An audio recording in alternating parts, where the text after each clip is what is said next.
বিদ্যুৎ নিগম উদ্যোগ গ্রহণ করার মধ্য দিয়ে আজ থেকে রাজ্যে স্মার্ট মিটার বসানোর কাজ নিয়ে বিশেষ বার্তা তৈরি করছে বলা যায়। প্রথমেই রাজ্যের মুখ্যমন্ত্রী, বিদ্যুৎ মন্ত্রী থেকে শুরু করে বিভিন্ন মন্ত্রীদের নিজস্ব বাড়িতে আজকে স্মার্ট মিটার বসানোর কাজ শুরু হচ্ছে, এমনটাই দাবি বিদ্যুৎ মন্ত্রী রতন লাল নাথের।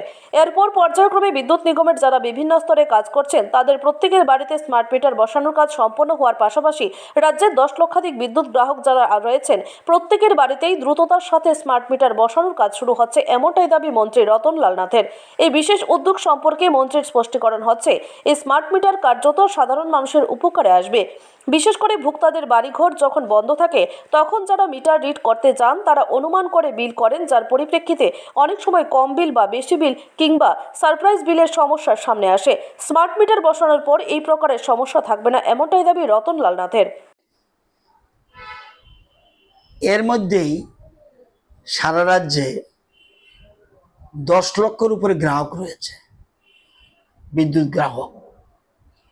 সরকারি, বেসরকারি, ইন্ডাস্ট্রি, কমার্শিয়াল সব মিলে 10,26,000-এর মতো গ্রাহক আছে ত্রিপুরা রাজ্যে, বিদ্যুৎ গ্রাহক।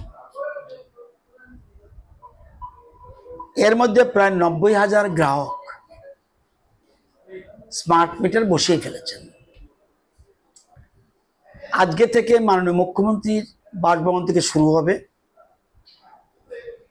যে যত মিনিস্টার রয়েছে, এ রাজ্যে যতজন মন্ত্রী রয়েছেন তাদের প্রত্যেকের বাসগৃহে স্মার্ট মিটার বসানো হবে, সাথে সাথে তাদের অফিস কক্ষেও স্মার্ট মিটার বসানো হবে।